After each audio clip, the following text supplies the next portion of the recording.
Removing methods.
Good afternoon all of you.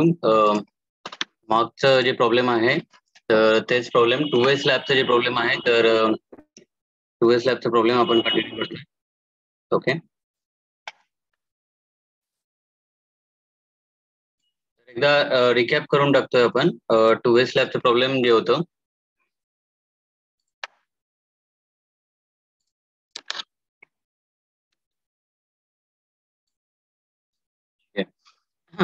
तर याच्यामध्ये panel 1 आपल्याला डिझाईन करायचं आहे. पॅनल 1 म्हणजे कोणतं, तर हे पॅनल 1 आहे.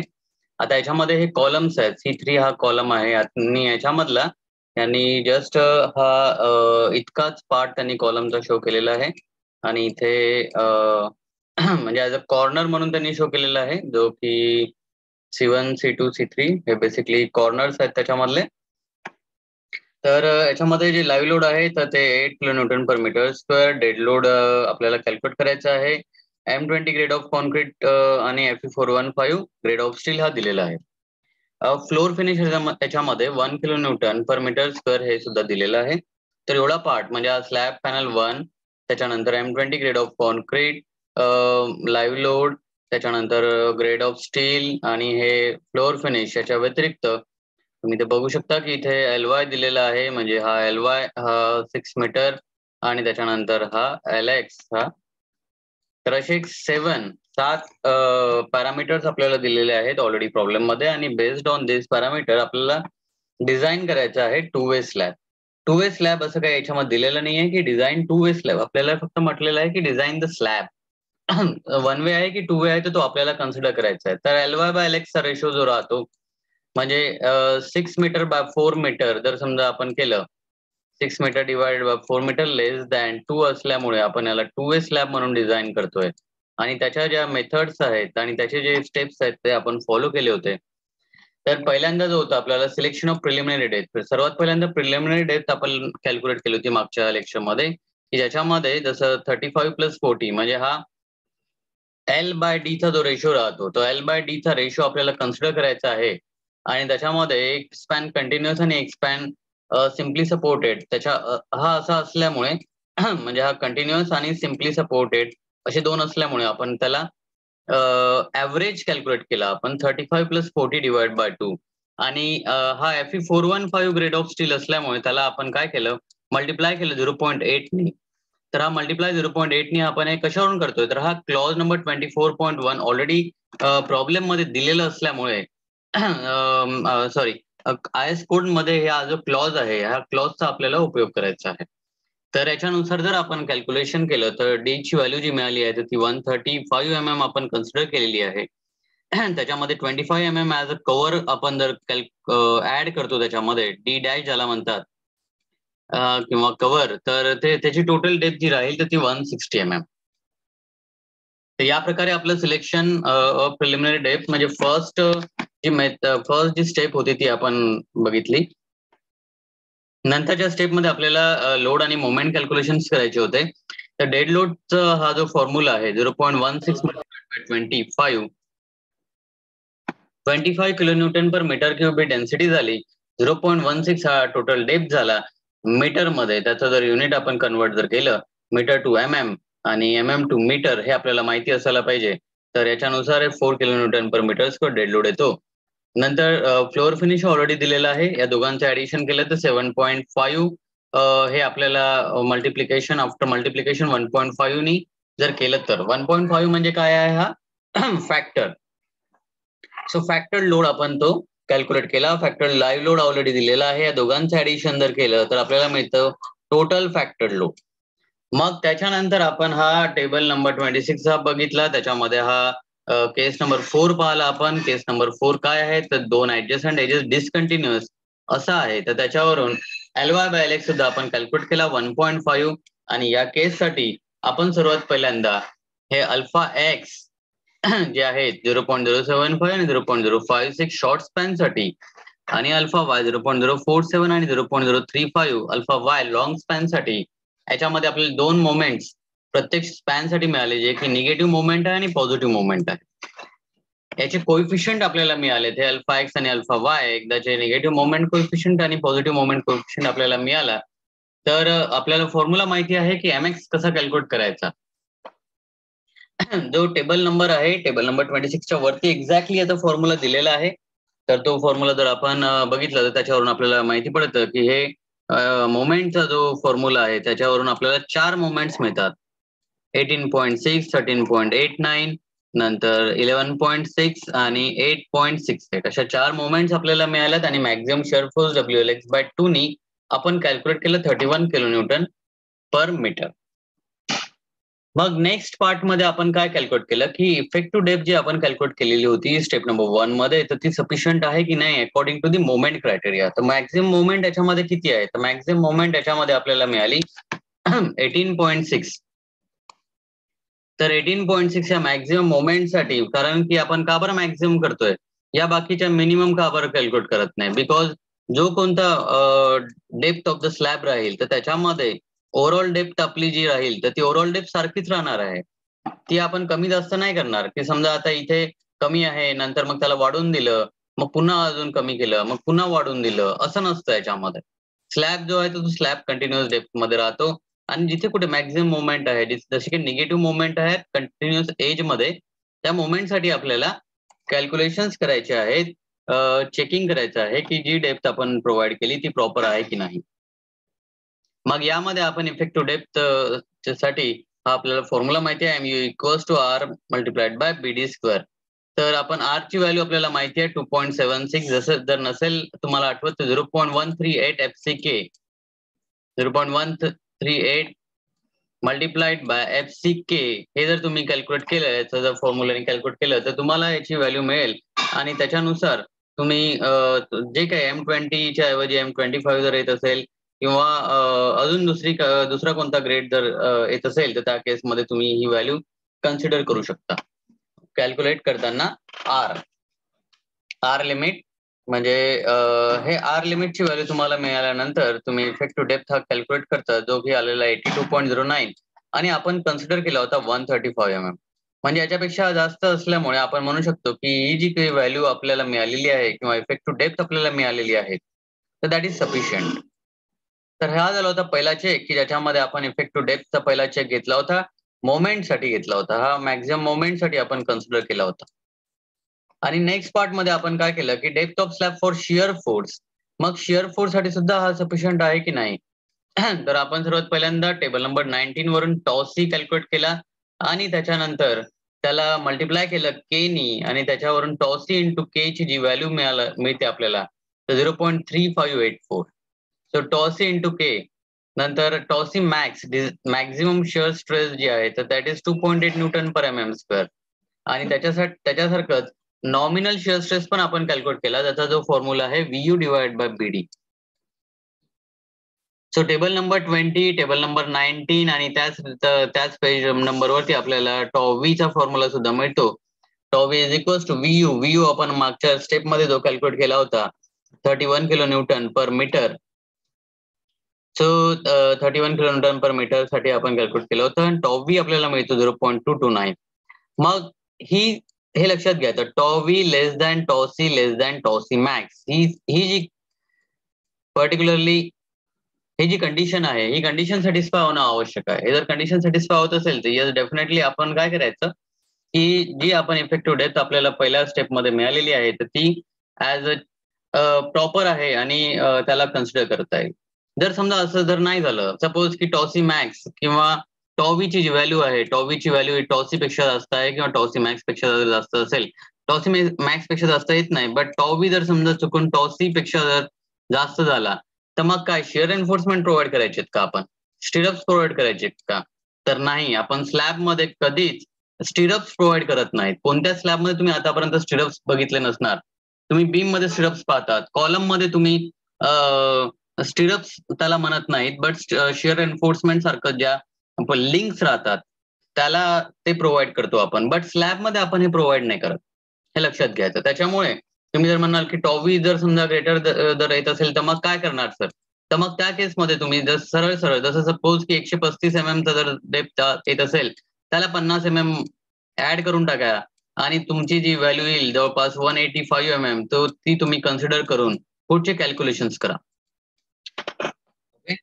तर या प्रकारे याचं इथपर्यंत आपण depth of the slab for two way shear for shear force साठी आपण चेक केला होता आणि तो सॅटिस्फाय झालेला होता. आणि जी आपली टोटल डेप्थ आहे 160 mm ही सफिशियंट आहे, आपण असं म्हणू शकतो याच्यामध्ये. सो आता नेक्स्ट पार्ट काय आहे, तर नेक्स्ट पार्ट आहे determination of area of steel. So area of steel साठी पर्टिक्युलरली आपल्याला इथे 4 मोमेंट्स मिळालेत. ठीक आहे, 4 मोमेंट्स आपल्याला इथे मिळालेले आहेत. पहिला मोमेंट 18.6, सेकंड मोमेंट 13.8289, देन 11.66 आणि देन 8.68. तर असे 4 मुवमेंट जर आपल्याला मिळाले आहेत, तर मग त्या केसमध्ये आपल्याला माहिती आहे की जेव्हा आपण फॉर्म्युला कॅल्क्युलेट करतो एएसटीचा, तर त्यासाठी या मोमेंटचं जे इक्वेशन आहे, मोमेंटची जी व्हॅल्यू आहे जी आपल्याला मिळालेली राहतं, तर ती कन्सिडर करावं लागतं आपल्याला.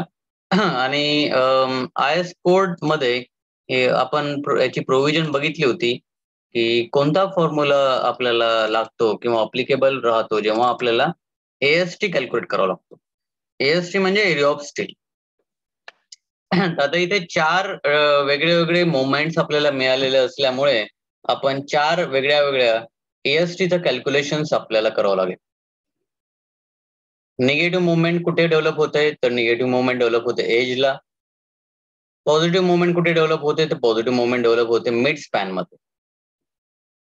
तर एज मध्ये निगेटिव्ह मुवमेंट आणि मिड स्पॅन मध्ये पॉझिटिव्ह मुवमेंट असे आपल्याला 2 मुवमेंट्स मिळतात शॉर्ट स्पॅन साठी, आणि लॉंग स्पॅन साठी पुन्हा 2 मुवमेंट्स मिळतात. असं का बरं? कारण की लॉंग स्पॅन, आता इथे आपण जर बघितलं, सपोज की आपल्या केसमध्ये हा इथे एक 4 मीटरचा स्पॅन आहे आणि इकडे एक 6 मीटरचा स्पॅन आहे. तर शॉर्ट स्पॅन म्हणजे कोणता? तर शॉर्ट स्पॅन म्हणजे हा शॉर्ट स्पॅन झाला. लॉंग स्पॅन म्हणजे कोणता आहे? तर हा झाला लॉंग स्पॅन. याची लेंथ जास्त तो लॉंग स्पॅन, ज्याची लेंथ कमी तो शॉर्ट स्पॅन. सरळ सरळ आहे. मग आता त्या केसमध्ये तुम्हाला प्रत्येक वेळेस कॅल्क्युलेशन्स करावं लागतील की जेव्हा कधी आपण कॅल्क्युलेट करतोय मोमेंट आपल्याला मिळतात, त्या मोमेंटसाठी एएसटीचं कॅल्क्युलेशन्स लागतं. याचा जर समजा डिफ्लेक्टेड शेप तुम्ही बघितला, तर डिफ्लेक्टेड शेप आपण याच्या आधी पण बघितला होता की कशा प्रकारे डिफ्लेक्टेड शेप हा जनरेट होतो, आणि त्या केससाठी आपल्याला जे कॅल्क्युलेशन्स करावे लागतात.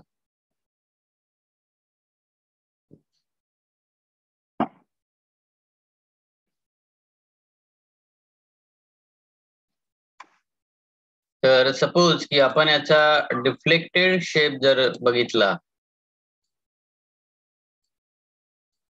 आपण माहिती आहे की इथे सपोर्ट आहे, इकडे सपोर्ट आहे. तर त्या केसमध्ये काय होतं की असा मोमेंट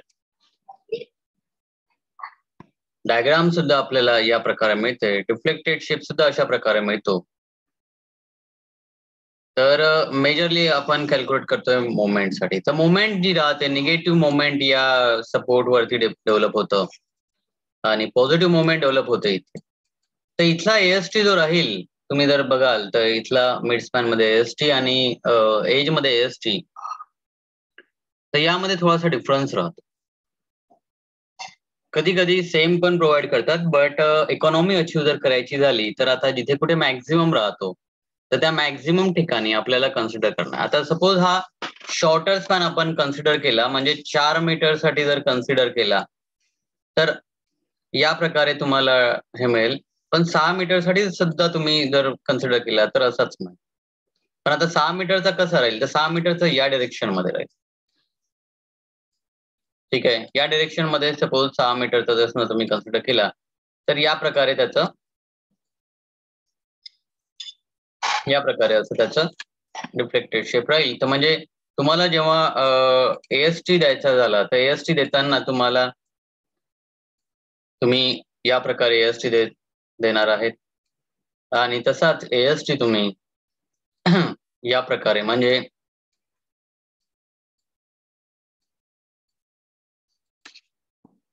शॉर्टर डिरेक्शन मधला एएसटी आणि लॉंगर डिरेक्शन मधला एएसटी.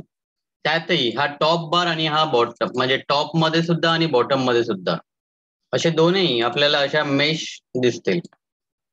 तर जर समजा आपण बॉटम मध्ये बघितला, टॉप मध्ये जर आपण बघितला, तर टॉप मध्ये सुद्धा या प्रकारे कंटिन्युअस एन्फोर्समेंट राहतं, बॉटम मध्ये सुद्धा अशा प्रकारे राहतं, आणि ते डिपेंड करतं की आपण कर्टेलमेंट कुठे करतोय. जेव्हा आपण याचं हे पाहणार रेनफोर्समेंट डिटेल तेव्हा तुम्हाला तेव्हा तुम्हाला दिसेल बेसिकली की कशा प्रकारे राहत. तर हे जे टॉप मध्ये सुद्धा बार्स राहतात, बॉटम मध्ये सुद्धा हे बार्स राहतात. टॉप आणि बॉटम मधले जे रेनफोर्समेंट आहेत एजेस वरती आणि मिड स्पॅन वरती. आता हे मी किती तुम्हाला सांगितलं तुमच्या लक्षात येणार नाहीये थिओरिटिकली.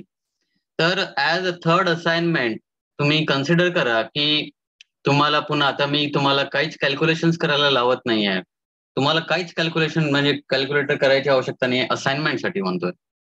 बट तुम्ही जर करत असाल, डिफरंट प्रॉब्लेम सॉल्व्ह करत असाल तर इट्स व्हेरी गुड. बट कारण आपल्याला माहिती आहे की सध्याच्या स्टेजमध्ये अजूनपर्यंत कॉलेज चालू झालं नाही आहे, त्याच्यामुळे आपण डायरेक्टली फील्ड व्हिजिट घेत नाही. बट येस, तुम्ही इंडिव्हिज्युअली फील्ड व्हिजिट करू शकता, त्याच्यामुळे तुम्हाला त्या रिलेटेड असाइनमेंट देतोय मी.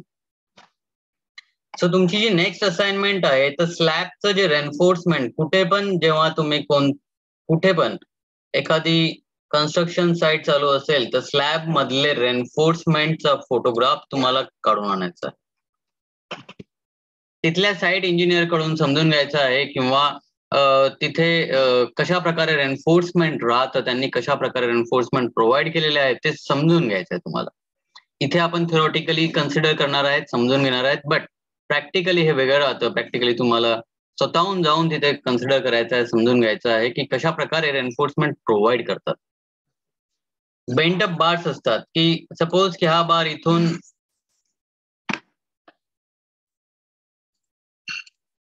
हा बार टॉप मधून चाललेला आहे आणि तो बेंड करून आपण त्याला मिड स्पॅन मध्ये घेऊन जातो, पुन्हा त्याला टॉप मध्ये पुन्हा घेऊन जातो किंवा टॉप मध्ये दुसरा कोणता एखादा बार प्रोव्हाइड करतो.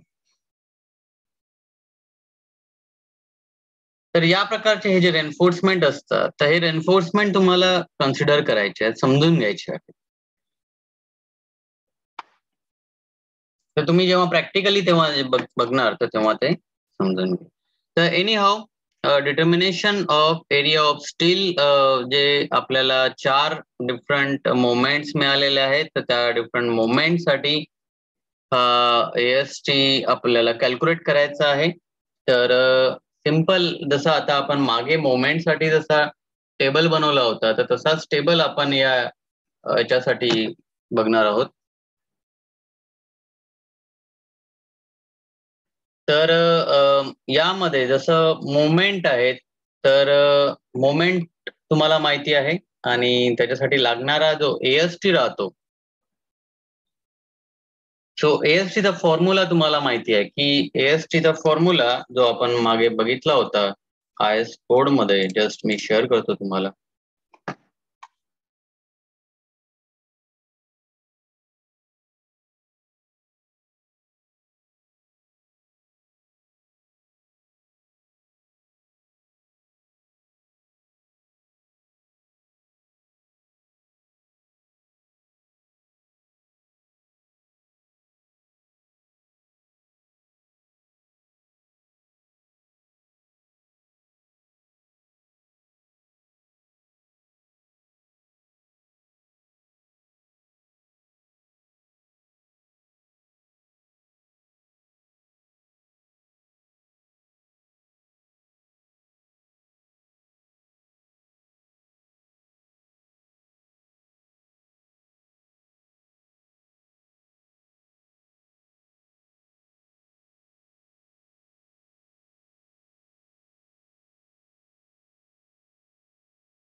Okay.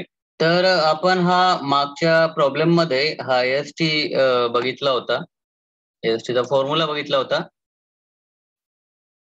mu equals to 0.87 fy ASTD into 1 minus AST fy BD divided by BD into FCK. तर यासाठी सर्वात पहिल्यांदा तुम्हाला कन्सिडर करायचं आहे की मोमेंट किती आलं होतं मागच्या स्टेप मध्ये किंवा मोमेंट कॅल्क्युलेट करताना. सो मोमेंट सर्वात पहिल्यांदा आपल्याला आलं होतं 18.6 kilo newton metre per metre. So 18.6 जर असेल तर आता तुम्हाला माहिती आहे mu ची व्हॅल्यू किती राहणार. So 18.6 kilo newton metre per metre असल्यामुळे त्याला तुम्ही raise to the power into 10 to the power 6 करणार आहेत, कारण की त्याला न्यूटन mm मध्ये कन्वर्ट करायचं. इज इक्वल्स टू 0.87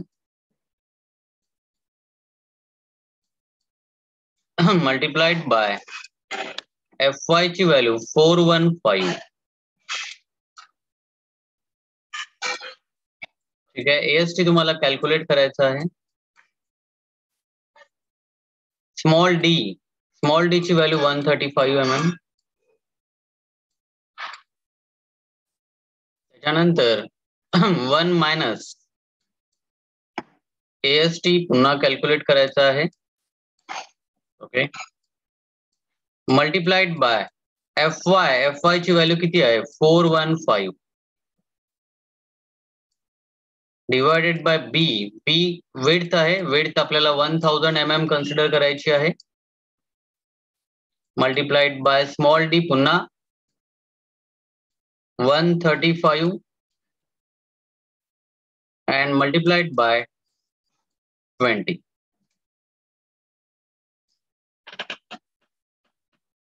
सो यावरून AST तुम्हाला कॅल्क्युलेट करायचं आहे. तर AST तुम्ही कॅल्क्युलेट करून चॅट बॉक्स मध्ये सांगा की AST किती येत आहे.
प्रज्वल, दिव्यानी, नयन, शिवकुमार आणि उत्कर्षचे आन्सर आलेले आहेत 407 mm².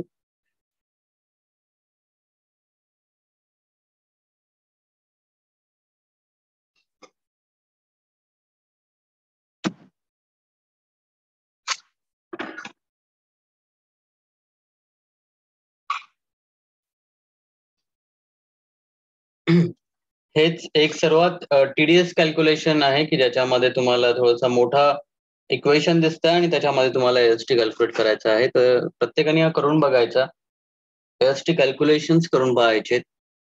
फक्त बघितल्याने कॅल्क्युलेशन्स नाही होत. तुम्हाला कॅल्क्युलेटर मध्ये ते करून पाहावे लागतात.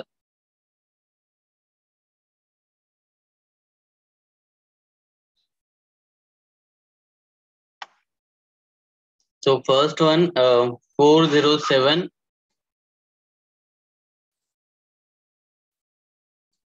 mm². आता त्याच मोमेंट, आता ही मोमेंट चेंज होऊन जाईल. 18.6 च्या ऐवजी नेक्स्ट जी मोमेंट आहे तर ती मोमेंट आहे 13.89. ठीक आहे. सो 18.6 च्या ऐवजी इथे लिहा 13.89. बाकी सगळं जसंच्या तसं तुम्हाला सेकंड मोमेंट मिळेल 13.89.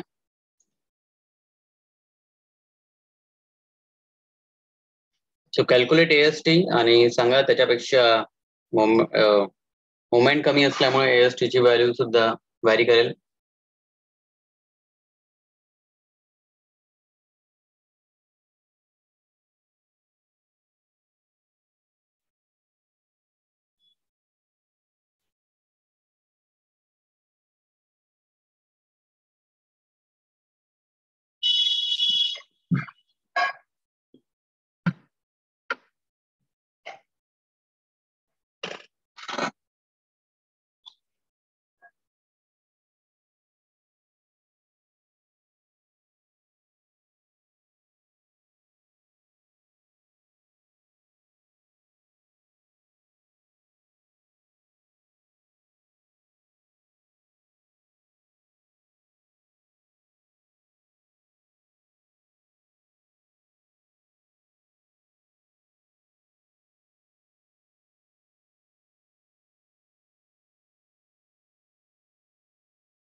ओके. सो प्रज्वल, शिवम, उत्कर्ष, दिव्यानी, संकेत आणि शिवकुमारने आन्सर दिलेले आहे 298 किंवा त्याला आपण म्हणू शकतो 300 mm². तर हा आपला सेकंड एएसटी झाला. आता तिसरा जो एएसटी आहे तर याच्याऐवजी नेक्स्ट जी व्हॅल्यू आहे 11.66. म्हणजे एएसटी अजून थोडा कमी होईल. चॅट बॉक्स मध्ये सांगा किती एएसटी आहे.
Okay. So again answers almost भरपूर जणांनी दिलेत. Shivam, Prajwal, Divyani, Utkarsh, Nayan, Pranali, Shivam, Sanket. Okay. So approximately 250 mm, absolutely right. So and last आता 8.68. लास्ट एएसटी जो तुम्हाला कॅल्क्युलेट करायचा आहे 8.68. 8.68 या मोमेंटसाठी. तर त्याला रिप्लेस करा आणि 8.68 साठी किती एसटी येतोय सांगा.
Yes, so right. Again, same answer. Prajwal, Shivam, Divyani, Utkarsh, Shivam Kumar, Sanket, Pranali आणि 9.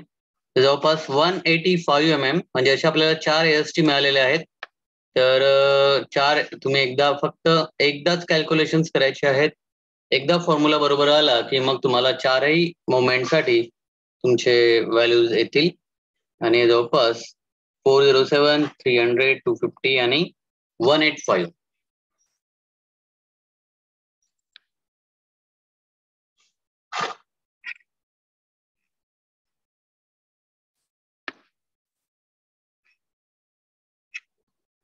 So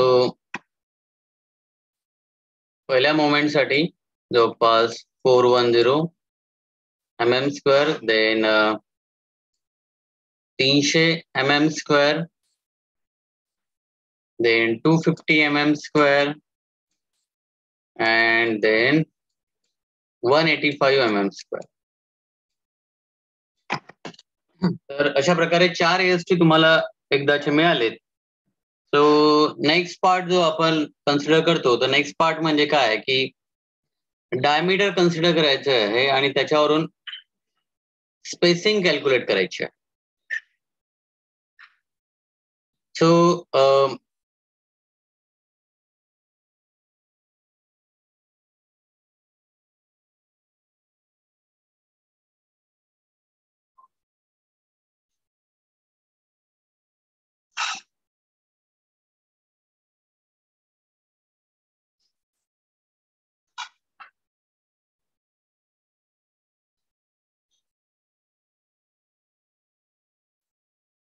okay. सो नेक्स्ट जो पार्ट राहतो तर दॅट इज डायमीटर कन्सिडरेशन आणि स्पेसिंग कॅल्क्युलेट. तर इथे आपल्याला माहिती आहे की area of 1 bar divide by total area म्हणजे area of 1 bar divided by total AST आणि मल्टिप्लाइड बाय 1000 म्हणजे हा झाला आपला स्पेसिंगचा फॉर्म्युला. सो सपोज जर समजा तुम्ही कन्सिडर करत आहे की 10 mm डायमीटरचा बार, ठीक आहे, 10 mm डायमीटरचा बार आणि so area of 1 bar divided by total AST म्हणजे जवळपास 410 अँड देन मल्टिप्लाइड बाय 1000 आपण याच्यासाठी करतो कारण की एका मीटरसाठी आपण कॅल्क्युलेशन्स केले होते. So that is the reason. So anyways याला अजून थोडासा वेळ लागेल, तर आपण काय करू इथे स्टॉप करू. मी चॅटबॉक्स मध्ये अटेंडन्सची लिंक सेंड करतोय. तुम्ही अटेंडन्स मार्क करा, इथे स्टॉप करू आणि then next part remaining part जो आहे आपण नेक्स्ट लेक्चर मध्ये घेऊ.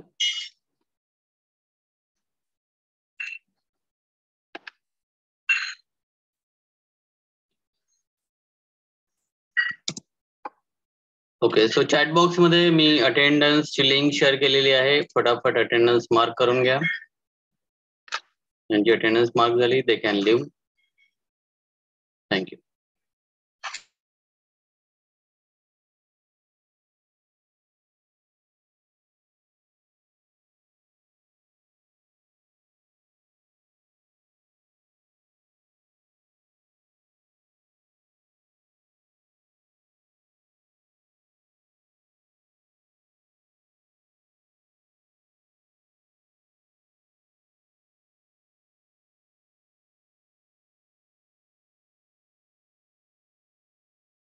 Hello sir.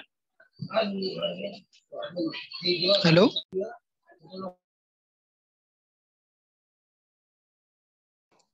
हॅलो, बोला. हा सर.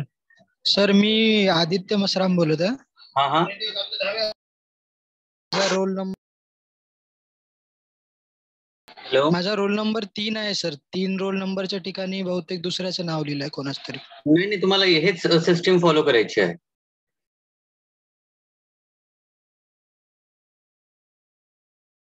Sorry sir. हीच सिस्टीम